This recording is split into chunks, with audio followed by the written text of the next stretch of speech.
Inspired Pilot Podcast, episode 15. Do whatever you can to introduce the positive sides of aviation to as many people as possible. That's critical. We really have to do that. Welcome to the Inspired Pilot Podcast with your host, Marvin Robinson. Inspiring stories from inspiring pilots from around the world. Okay, welcome to the Inspired Pilot Podcast. This is Marvin Robinson, and I'm very excited to introduce today's featured inspiring pilot, 𝗙𝗶𝗍𝗂𝗍. Welcome to the show, Dean. Are you ready to inspire today? Absolutely. Excellent, let's go. 𝗙𝗶𝗍𝗂𝗍 is a 2,000-hour FAA Single Engine Land and instrument-rated pilot, inventor, and serial entrepreneur based in Austin, Texas, in the United States. In 2006, Dean purchased a rare 1966 Meyers 200D, which still to this day is one of the fastest and safest single-engine piston aircraft ever built. The Meyers 200D still holds speed records to this day for production aircraft. Dean is also the president and founder of Transtock Inc., which is the leading licensing agency that specializes in transportation imagery and footage.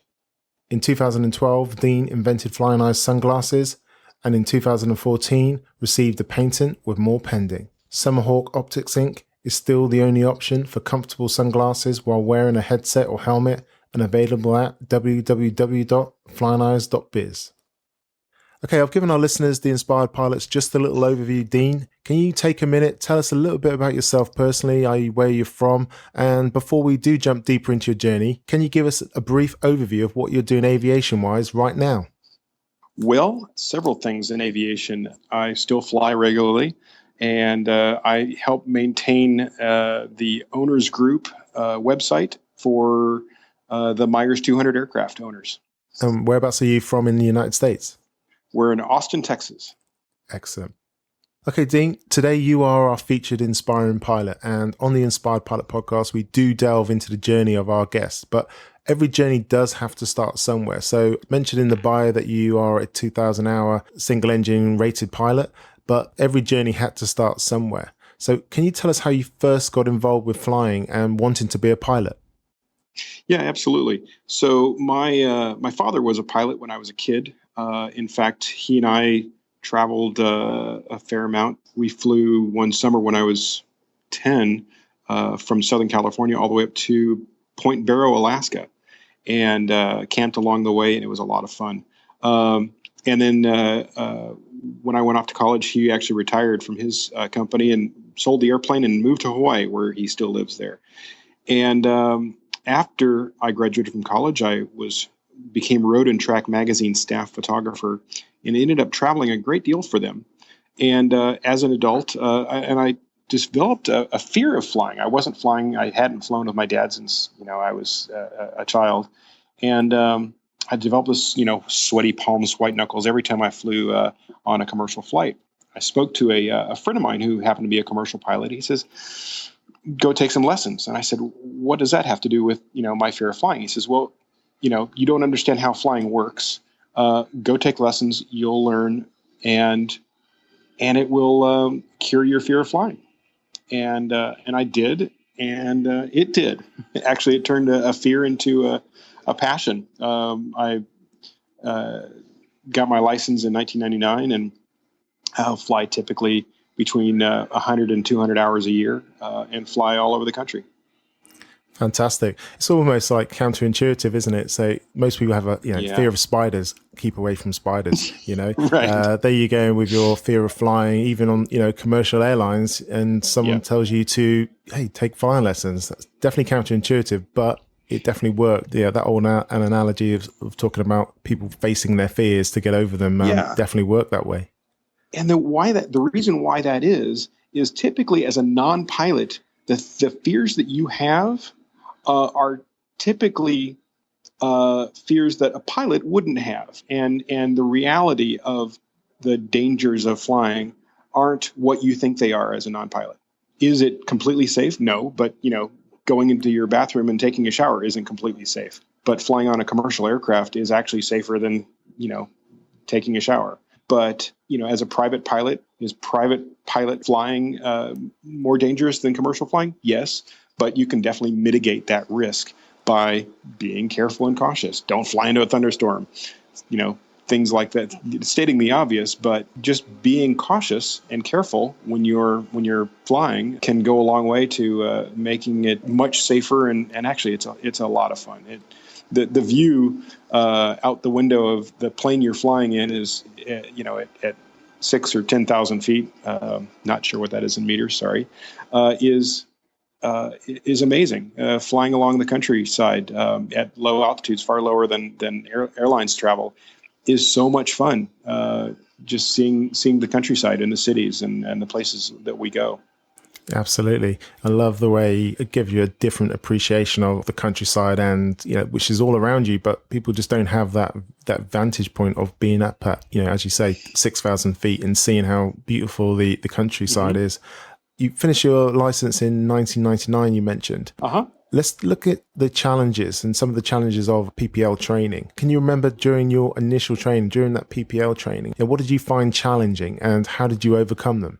Sure. Well, first is time, just time needed to actually get it done, because if you do it over a great length of time, you end up taking one step forward and two steps back of, forgetting what you learned, 2 weeks ago if you hadn't flown in a couple of weeks. But one of the bigger challenges was something as simple as stalls. And stalls are when the wing, when you're flying and you fly slow enough that the wing is no longer generating, the wind over your wings is no longer generating enough lift to actually continue to fly. And that creates what's called a stall. And I was always scared of them when I was working on my private pilot's license. And because the fear is that if you do a stall incorrectly, you could enter a spin. And a spin is when not only are the wings no longer generating lift, but you're heading downwards quite rapidly. It was always nerve-wracking to me as when I was getting my license. But once I got my license, I actually went and took aerobatic training and learned purposely to do spins. And what I realized was the amount of adverse yaw that you had to have in a Skyhawk to actually put it into a spin was quite a bit. And I like to be precise. And so, when I'm doing stalls, it's not really an issue. But it taught me what spins were like, actually. And what taught me, I basically learned how big the envelope of flying or not flying was and what that felt like. And it made me more comfortable as a pilot.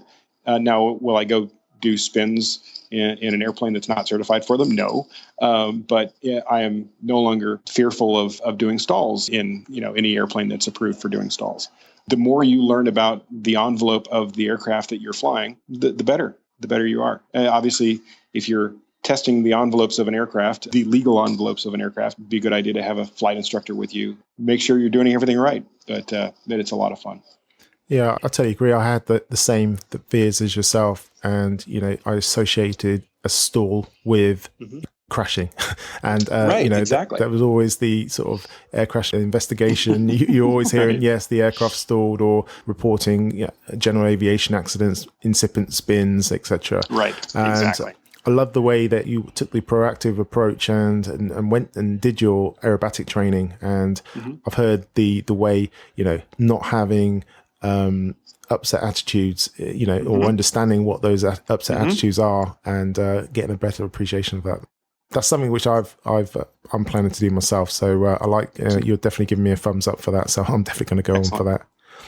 Excellent. Awesome. So let's talk about aircraft types now. I mentioned in the bio that you own a Meyers 200D, and to be honest, I'll put my hand up. Before we spoke, I had never heard of that aircraft. And looking at it, it definitely looks right. And from what I've read about it, it definitely sounds like it does what it says on the tin. How many different aircraft types have you flown, including the Meyers? And what aircraft type, dare I ask, do you hold the closest to your heart, and why? So I've flown more than 25 different aircraft, big and small turboprops down to, air coupes and Cessna 150s and everything in between. I've got a little bit of jet time, but the plane that really I hold dearly to my heart is the Meyers 200. I was living in California at the time, and I had relatives in Texas. My mom still lives here in Texas. And I was flying a Skyhawk and then a Grumman Tiger, and I wanted something faster because it's about 1,000 miles from Southern California to the center of Texas. And it's a long day of flying. As much as I love flying, you want to go faster. Yeah. And I did a bunch of research and read about in depth about just about every high-performance complex aircraft out there. And the thing that troubled me was a lot of most all high-performance complex aircraft have a worse safety record than the typical Cessna 172 or Skyhawk or trainer aircraft. And that's backed up by stats, right? It is. Yeah. And that the NTSB has lots of statistical reports that explain, that give you facts like that it was disconcerting to me. And, why is that? Well, is it because people who travel in faster airplanes, are they more, daring or, risk takers, or is it, are they flying into thunderstorms, or are they, there's all kinds of reasons. There's a guidebook called the Aviation Consumer's Used Aircraft Guide, and I read it cover to cover, and it gives detailed reviews of just about every aircraft out there, every general aviation aircraft out there. And one aircraft kept coming up, and that was the Meyers 200. And the article was saying that the owners consider it the Ferrari of the sky, and it has one of the best safety records of any aircraft, of any light general aviation aircraft. There's no ADs, airworthiness directives on the aircraft fuselage, and there's never been an in-flight airframe failure of one. There is no other high-performance complex airplane that can make either of those claims, and the Meyers does. The downside is they only made 127 of them from the late 50s to the late 60s. Yeah. A guy named Al Meyers designed the airplane and was originally building them. He was building them in his little factory in Tecumseh, Michigan, and they were custom-made aircraft. They are steel airframe covered in aluminum. Sounds heavy, but it's not. It's actually the same empty weight as a typical Bonanza. And his goal for the Meyers 200 was safety and speed. And there's a lot of design details of this aircraft that do just that have those things in mind. And it wasn't a mass-produced airplane initially. It was designed to be built by Al Meyers and his skilled team of aeronautical engineers. And, at the time it was, you want a Meyers 200? Well, I will build you a Meyers 200. And one at a time. He'd make a couple a year. And then in the middle 60s, Aero Commander bought the line and ended up creating a brand new production line and built 77 of them. After 3 years, they decided to they wanted to get out of the high performance complex single aircraft manufacturing, so they stopped. The type certificate still exists, and it's actually owned. A company just in Wichita, Kansas, just bought the type certificate last year with the intention, they claim, of putting it back into production. Will that happen? Who knows? So back to my flying. I joined the Meyers owners group when I found out about the airplane and went to one of their fly-ins. The Meyers owners have an annual fly-in, different places in the country, in the U.S., and I went to one of them, got to fly one, and I was stuck. It was it flies like in some ways it flies like a much bigger aircraft. It's very, very stable, but it has a ton of aileron and elevator control authority. So it's hard to describe exactly how the controls are, but they fly really, really nicely. It's a very comfortable long cross-country flying machine. So after I went to the fly-in, I basically spent a year and a half looking for one to buy. They're very rare. They seldom come up on for sale.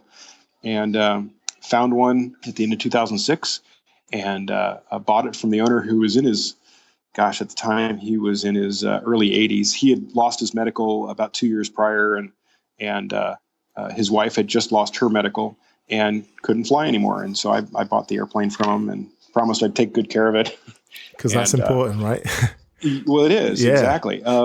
What you find with what I found with the Meyers owners at the time was I was the youngest owner of one of these airplanes by 20 years, and I'm now in my late 40s, and they're so rare, and the owners love them so much that they literally keep them until they can't fly anymore. The owners can't fly anymore.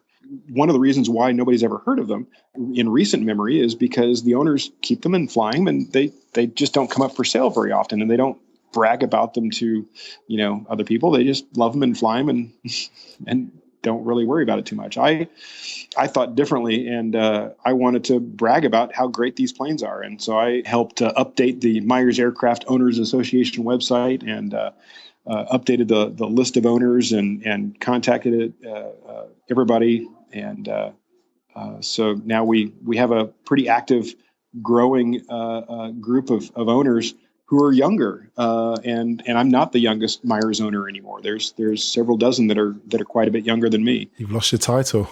I know, exactly, and I'm okay with that. It's these, in order for aviation to continue, especially in the United States, is we need younger people learning how to fly. It's critical, and we need more of them. And anything I can do to help promote just aviation is great, and anything I can do to help promote these unique airplanes is great as well. So that's been my goal. Yeah, fantastic. How many aircraft are actually accountable under the Meyers Owners Association? How many aircraft do you guys own between you? Let's see.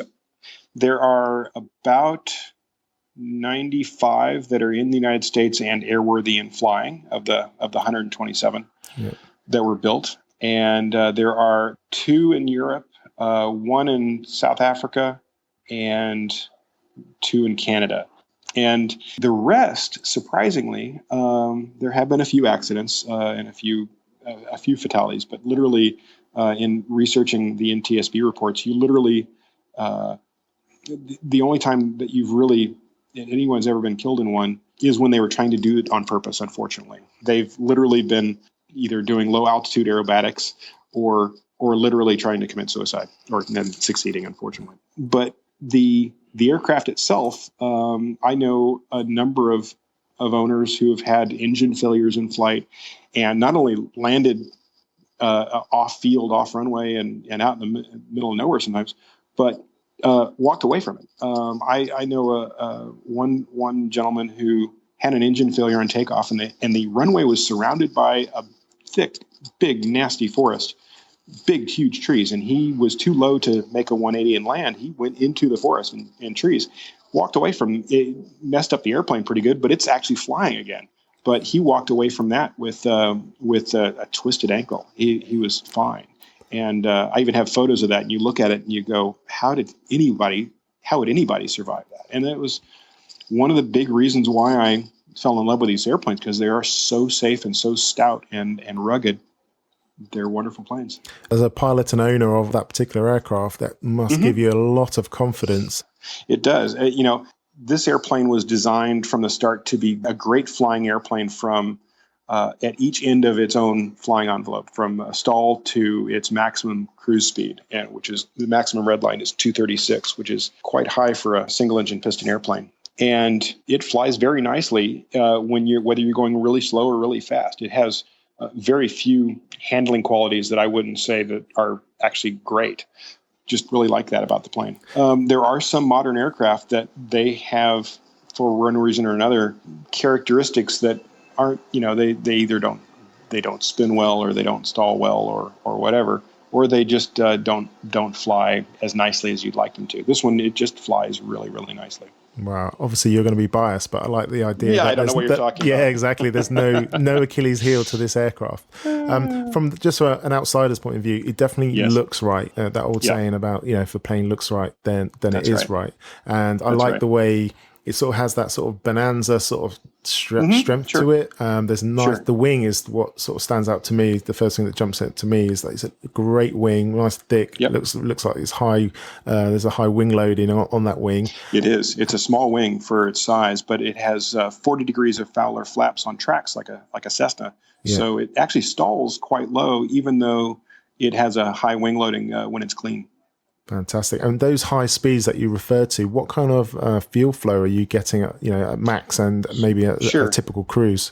Sure. So a typical cruise between 7 to 10,000 feet, we'll typically see 183 knots true airspeed at that would be Ridge of Peak. It's about 14.5 gallons an hour. Wow. And then lean of Peak, about 8 knots slower than that, and about 2 gallons per hour less. Wow, that's really great. And you're getting that out of I know for a fact I fly the 182, Cessna 182, yeah. And you're not getting much better than that. That's significantly slower. Mm-hmm. I will say one downside is payload. The nice thing about the 182 is, the old saying about them is if you can close the door, if you can stuff full of stuff and close the door, you can go fly. And the Meyers 200 has a very wide CG like the Cessna, but 182, but it has a kind of modest payload. It holds 80 gallons of fuel. And with that 80 gallons, you can put about 500 pounds and change in the airplane. Yeah. But 80 gallons of fuel will take you 1,000 miles. And so even half fuel will allow you to fill the seats, and you can go 3 hours without refueling with 4 people in the airplane. Yeah, exactly. 1,000 miles is a long way. And like you mentioned that from California into Texas there, but that's not, I'm assuming, not the typical mission, as it were, mission profile. Just reduce that fuel and fill up the seats. Exactly. Fantastic. Okay. So take us on the journey of what you've been doing from 1999 when you passed your PPL through to where you are now flying wise. What have you been up to? Sure. So when I got my license, I was actually learning in a Cessna 172, and as soon as I got my license, I bought a Cessna 172, just the same as I was learning in, and was working on my instrument rating immediately following my private, and I thought, gosh, I was living in Southern California, and I thought it'd be fun to travel a little bit and explore with it. And a friend of mine who lived in the Bay Area at the time said, "Hey, you have to go to Burning Man." And I said, "What's Burning Man?" And and he said, "Well, go to burningman.com and you'll see it." Well, it turns out that Burning Man in 2000, the year after I got my license, had their first airport. Burning Man is an event that occurs in the desert north of Reno. It's on a dry lake bed. And it's at the time it was, 20,000 people. Now it's getting close to 100,000 people that show up for parties and art and all kinds of crazy stuff. And in that year in 2000, a couple of aircraft owners decided to create their own temporary airport right next to Burning Man on the dry lake bed. And so my friend and I flew out there. We brought sleeping bags and put a tent up under the wing of the airplane and had a great time. And I had so much fun with the airport and the people involved in the airport that I ended up going back every year and becoming one of the people to assist in creating that airport every year ever since then.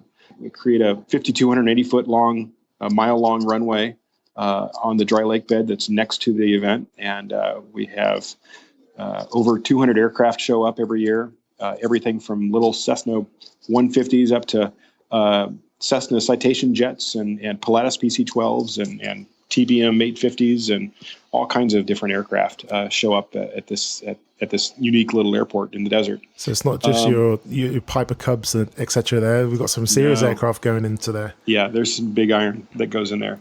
And I help with that every year, it's a lot of fun. What was actually involved with setting up, a temporary airport in the middle of the desert? So is there any legal FAA involvement? What's going on there? Well, okay, so in the first year, and actually first couple of years, first 2 or 3 years, the first year that I was there, we had a dozen aircraft, 12 aircraft there, and so did we. We filed a NOTAM with the FAA, and that was really about it. It was very, very informal and very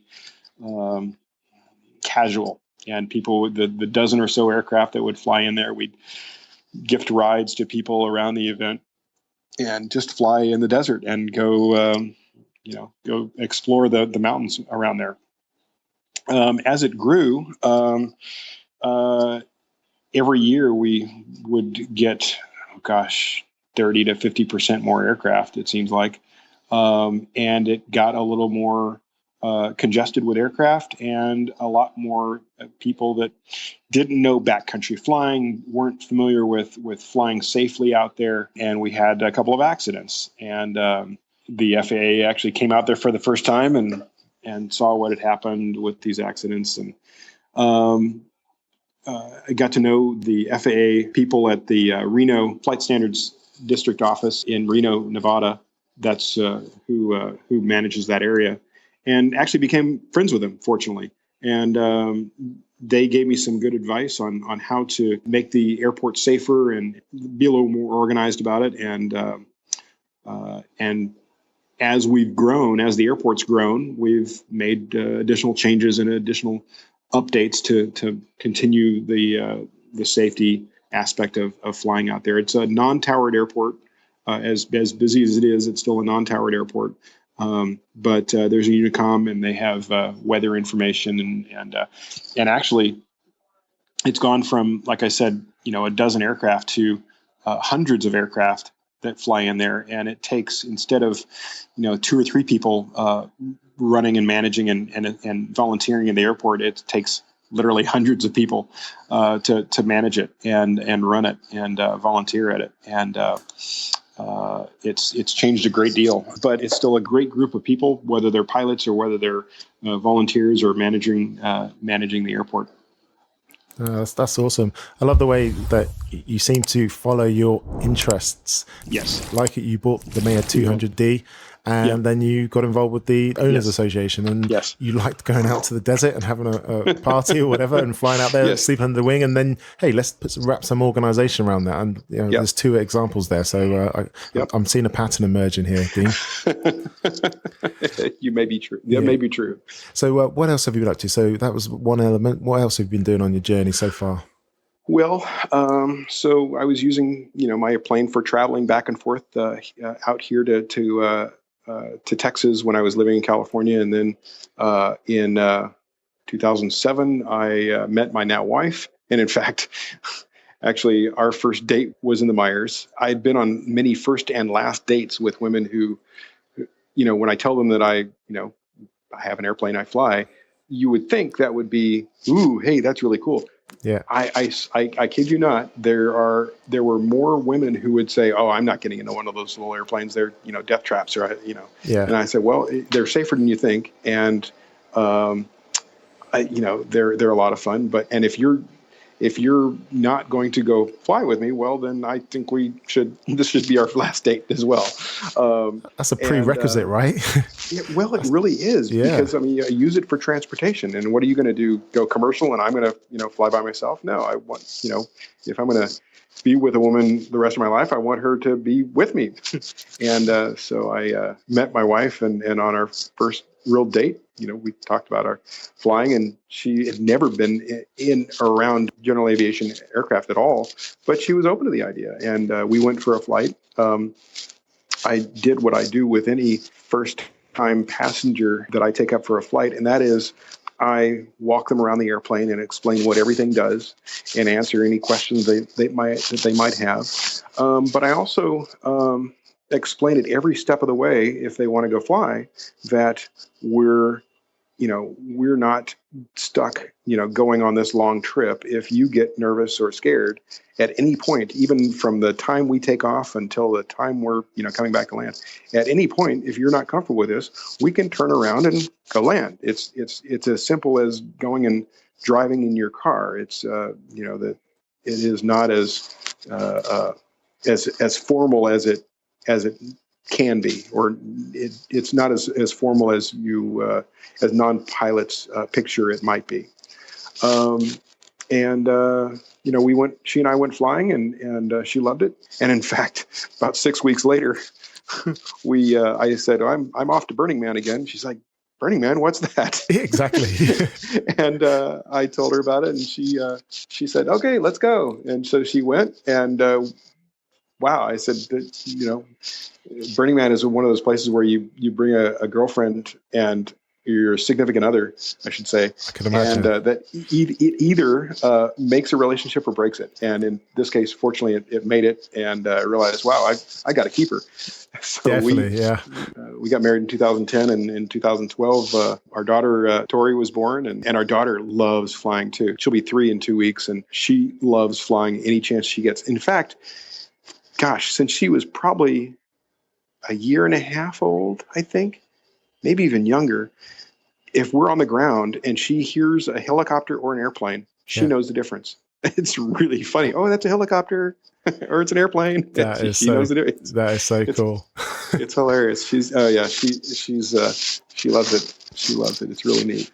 And then, so my wife her family is in St. Louis, Missouri, and in the middle of Texas, or in the middle of the United States. And so even when we were living in California, we would use the aircraft to go see her mom and dad in St. Louis and fly across the country. One of the downsides of long trips like that is, and it drives her mom nuts, is even though I'm instrument rated, I am not going to fly in really nasty weather. I got my instrument rating to get through, say, a marine layer or a cloud layer that's benign. I'm not going to fly through nasty weather. And when from California to St. Louis, it's about 8 hours of flying, even in a fast airplane. There's a lot of significant geographical sort of stuff and mountains in the way, isn't there? Mountains and different weather patterns in that kind of range. And a lot can happen in 8 hours for the weather to change. And we would make it halfway across the country, maybe to Pueblo, Colorado or something like that. And the weather would close in. And we're like, oh, you know what? Hey, we've never been to Pueblo. Let's stop here and spend the night. And I'll bet it'll be beautiful tomorrow. And it kind of drove her mom nuts because she was a planner. She still is. And she likes to know when you're going to be there. But, I'm not going to risk our lives and just because we need to get somewhere. If we have to actually be somewhere, we usually go commercial these days if we have to get there at a certain time. But we travel with the airplane, and it's, it is a lot of fun. And as long as you know your limitations and the aircraft's limitations, it really is an enjoyable way to travel. I love the way, as a family, you're really sort of making use of that aircraft and using it for what it was designed to do and fly. Yes. And it's almost like sometimes when I fly, I'm like, give me any excuse to fly. Give me something, not just the the £100 or the $100 burger. Yes. But give me some reason to fly somewhere. And me going to see your in-laws is a great reason to fly cross country. Sure. So exactly. I love the way you're doing that. Yeah.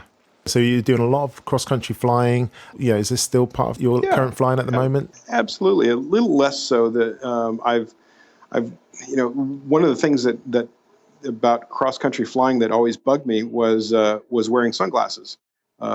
Sunglasses with a headset always annoyed me. I get pressure and then noise leaks, and it always bugged me. And I was always looking for a solution. There had to be somebody that was making sunglasses that would be comfortable under a headset, and there weren't. And so I decided to design my own sunglasses, and worked with a manufacturer in Taiwan and designed these glasses and had them manufactured and started selling them in 2012.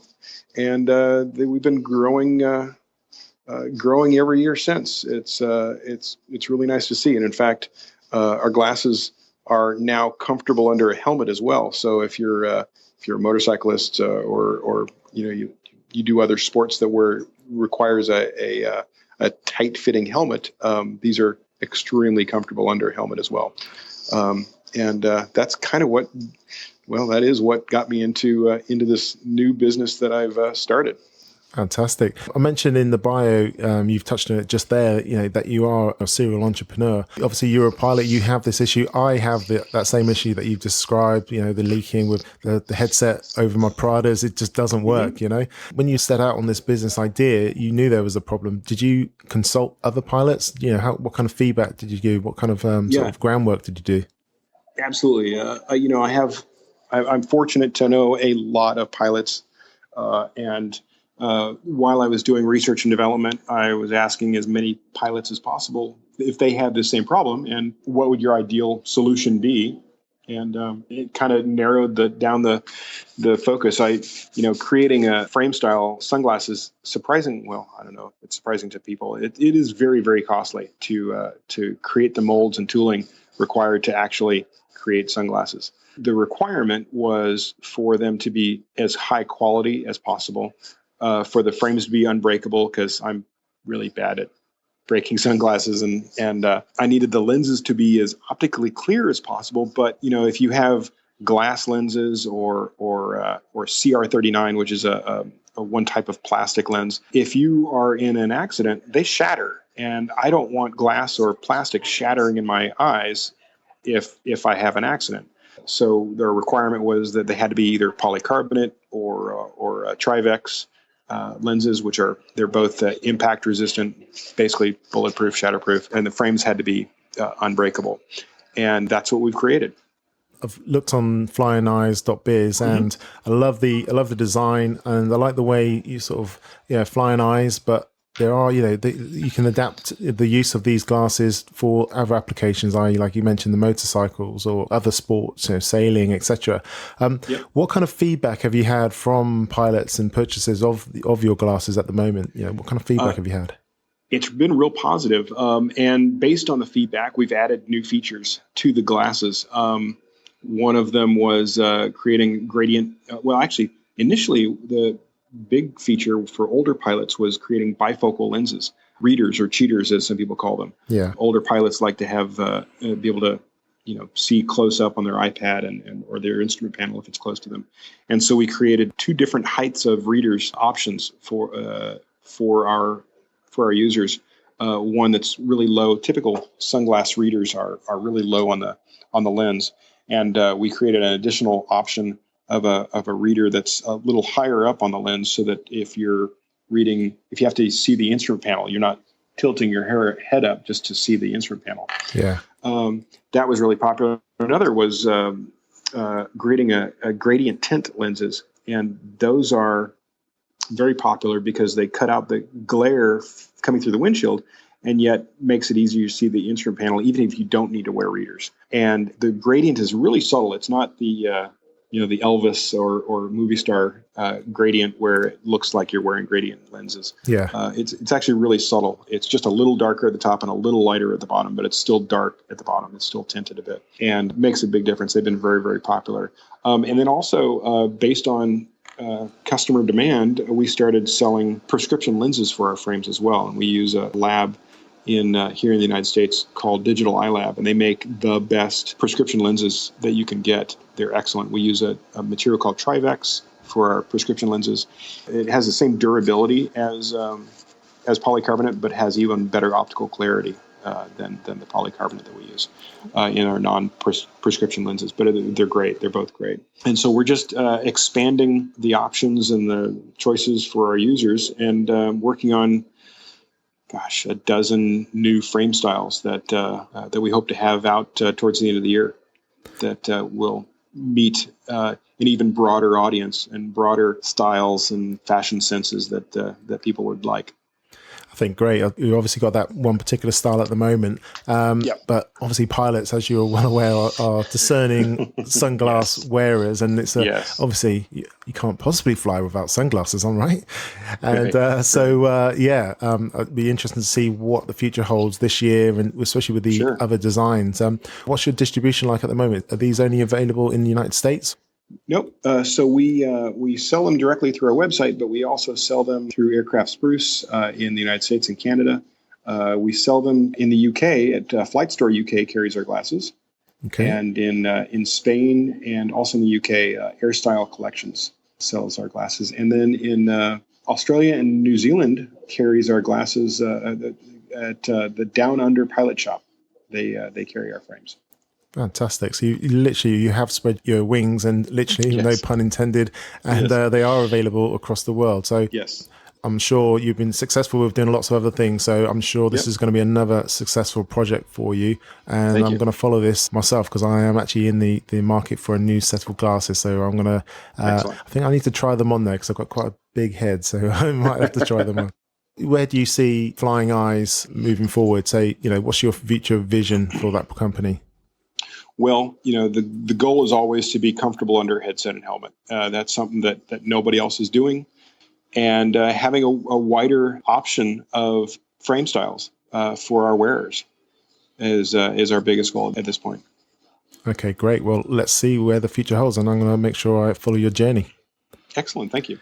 Okay, let's get back to the flying. Obviously, that was flying related, and obviously Yes. the sunglasses are a big part, as we've already discussed. But flying wise, what has been your proudest moment in your flying career as such so far? Tell us that story.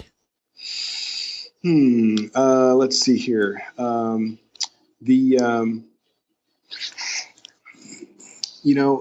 of the things that I've done for many years, whether at Burning Man or just just locally, is giving people flights in my plane, and I've given a number of people who are either afraid of flying or have actually never been in an airplane at all before, not big or small, and like I did with my wife when we first met and took her on our first flight. The goal was there was never any pressure. When I would show people the airplane, I would say, we do not have to fly right now. We don't have to fly today. We can just walk around the airplane and I'll explain what everything does, how it works, and why it works.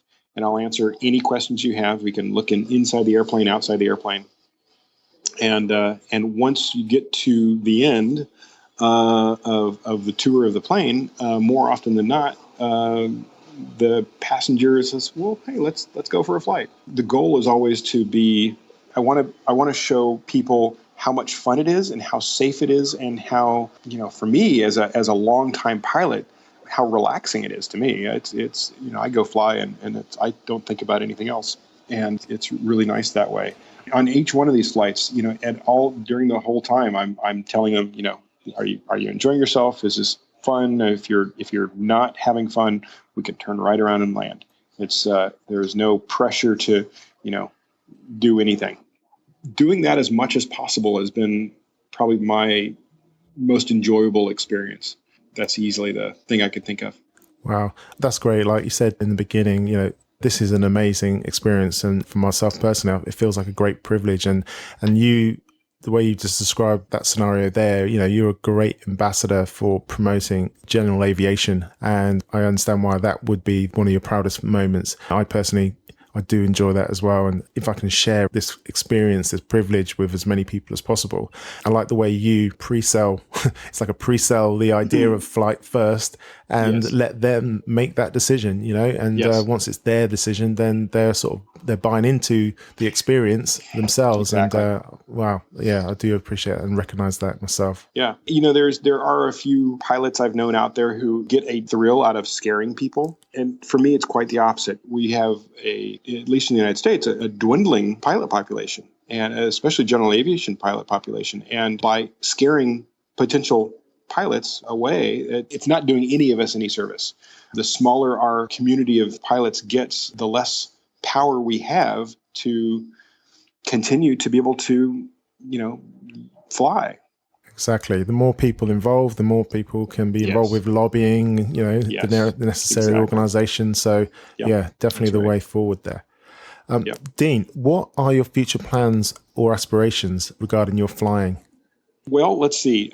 I can tell you immediately with the Meyers 200 aircraft, I've become a de facto broker of these airplanes because there are a number of owners that are still getting older, and often they lose their medical certificate and can no longer fly anymore, and they still own this airplane.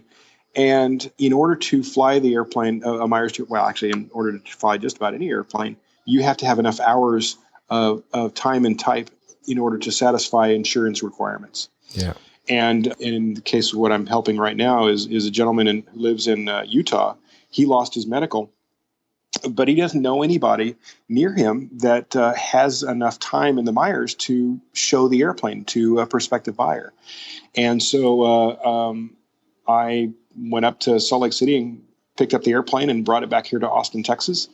And I'm helping him sell it. In fact, it's in a pre-purchase inspection right now, and helping them go to good homes. So that's one of the things I'm now becoming as a de facto aircraft broker. And there aren't enough Meyers 200s to make a living as an aircraft broker, but it's a lot of fun, and I like making sure these planes are going to good homes and continue to be flown. There's a couple of dozen aircraft that are just sitting because their owner has long lost their medical and they can't fly anymore, and they're just sitting in a hangar being wasted, to me. The longer they stay out of airworthiness, the more expensive it's going to be to get them flying again. And so the goal is to get them flying and keep them flying as much as possible. You mentioned a few times there, making sure they go to a new home, and I like the way that your organization is actually it's sort of like keeping track of each aircraft. So it's sort of self-supporting, and I think that's a really great body of people and doing a great job there. So, like you say, let's keep them flying. Exactly, and I discovered when I first joined, before I even bought my own Meyers 200. That the group, it was a really fun group of people, even though at the time they were a lot older than me, but they were a bunch of characters, to say the least. And, they'd get together once a year and have a few drinks at night and talk stories but also they'd talk about, maintenance issues that they had or questions or, hey, I'm thinking about putting a bigger engine in the airplane. What do you think? Or I'm thinking about putting a new GPS in there. Did you have any problems when you put yours in? Things like that. And just to be able to continue that has been a lot of fun. Sounds great. May it all continue. Yes, thank you. Okay, Dean, this is my favorite part of the show. Welcome to the Quick Fire Checklist. This is where I ask you a series of questions and you come back to us, the inspired pilots, with amazing and inspiring answers. How does that sound? You ready? Sure, absolutely. Okay, let's go. What is the best piece of advice related to flying that you've ever received? Learn how to fly. Take lessons. Excellent. Do you have a favorite internet flying resource that you'd like to share with the listeners? Yes. Can I give 3? I'll let you have 2 then. I'll compromise with you there. Okay, good. So Pilot Getaways magazine is, at least in the U.S., is a great resource for traveling traveling with your airplane. And then 𝗙𝗫, Ramona Cox, is better known as 𝗙𝗫. She is a backcountry pilot. She has a Cessna 206, and she is a backcountry adventure pilot and has a great website for doing that kind of flying. It's a lot of fun. And something definitely close to your heart there. Mm-hmm. Yeah. So Pilot Getaway magazine and 𝗙𝗫, I'll make sure they're linked to in your show notes. Excellent. Okay. Can you share one of your personal habits that you find useful and believe contributes to your flying success? Persistence. And what I mean by that is, staying current and actually, staying up to date on if you're working on a new rating, like your instrument rating or your commercial, or even your private, especially your private, actually. And that is to continue till it's done, but don't delay. Delay as little as possible, because if you can maintain your training as much as possible, you'll get it done quicker and you'll be a better pilot. Excellent. Some great advice there. Okay. Trikes or tail draggers? Depends on the situation. For normal everyday flying, tricycle gear is totally fine. I think it works just fine and I love it. But for backcountry flying, boy, a tail dragger is certainly nice. It gives you additional prop clearance, and usually most tail draggers often have a slower stall speed, which allows shorter takeoff and landing rollouts. Do you have much tail dragger time? I don't have my tail rating endorsement, but I have, with instructors, I should just get it. I have 2 instructors that are saying, let's go get it, take it, do it in an afternoon or 2. I've probably got a couple dozen hours. Cool. Definitely on the to-do list then. Yes, for sure. Okay. Can you recommend one aviation related book? Yeah, absolutely. The Cannibal Queen by Stephen Koontz. It is actually autobiographical. Stephen Koontz is a famous author, writes adventure novels, but back in I believe it was in the late 80s, early 90s, I think it was. He spent a year with a steerman and basically barnstormed across the U.S. And that the Cannibal Queen is about his adventures flying that steerman across the country. And It's called the 𝗘𝗽𝗶𝗀𝗀𝗀 because if any of you have any steerman time, you'll know it was designed as a trainer, and it was designed to not be easy to land. And the actual name of his airplane is the 𝗘𝗽𝗶𝗀𝗀𝗀 because every landing he's afraid that it's gonna eat him, I should say. And the 𝗘𝗽𝗶𝗀𝗀𝗀𝗀 is a great book. Down the 𝗘𝗽𝗶𝗀𝗀𝗀𝗀, Stephen Coontz. It definitely flying a steerman across the country there does invoke some old, early flying feelings and memories there. Nice. Yes, exactly. Okay, what is your favorite non-essential but essential to you technology gadget in your cockpit? The iPad with ForeFlight and Stratus. I use both the iPad and the iPhone with ForeFlight, and this is something that I don't know a lot of people do if they use ForeFlight or WingX or some other of the iPad apps. I use ForeFlight for the iPad for charts and approach plates, and I use my iPhone for frequencies. And so the frequencies, my approach frequencies or tower and ground are always right there on my iPhone, and easy to see and easy to find. Stratus is a device that's used in the U.S. that is it's a combination GPS and ADS-B, and ADS-B gives weather. It's free weather that's uploaded to your iPad on your travels. And if you have the capability with your aircraft, it'll also show other aircraft in your vicinity around you on ForeFlight. Excellent. So it's like a link into ForeFlight to give you the ADS-B functionality. Exactly. Excellent. Okay, this is my favorite question now. If you had a time machine and could go back and meet your younger self, Dean, just as you're about to start your flying journey, knowing what you know now, what advice would you give yourself? I would go back to when I was 17, before I graduated from high school. I was considering getting my pilot's license even then, right before my dad sold his own airplane. And I, as a young adult or child still, I thought about getting my pilot's license. I even bought the books for studying the written test, and I just didn't complete it. And I should have. I would have had a lot more hours had I done that. And who knows what I would have done between then and the time I actually did get my license in 1999. I would talk myself into flying sooner. Excellent, like that. Okay, Inspired Pilots, you can find all the links to all the resources and everything else we've been talking about in today's episode by going to inspiredpilot.com and search for Dean in the search bar to find the show notes for this episode. Okay, Dean, listening to your journey, very inspiring. I do like the way you're a PPL. I can definitely relate to you. I don't have my instrument rating, but it was really great listening to your stories. Can you give the audience of Inspired Pilots one last piece of guidance and then share how people can get in contact with you, and then we'll sign off? Yeah, absolutely. So my best piece of guidance is to do whatever you can to introduce the positive sides of aviation to as many people as possible. That's critical. We really have to do that. That is priceless there. Yeah. And you can find me on Facebook. You can find me on Flying Eyes on Twitter. And you can email me through Flying Eyes. If you go to the Flying Eyes website, the company email address is there, and that will come directly to me. Fantastic. Sounds great. Okay, Dean, thank you for joining us on the show today, for your time. You've been very generous. On behalf of the Inspired Pilots, I'd like to say thank you and speak to you again. Thank you very much. Thank you so much for joining us today on episode 15 of the Inspired Pilot podcast. I really enjoyed that interview with Dean. He's a busy guy. He definitely has a lot of fingers in a lot of pies, general aviation wise and in business.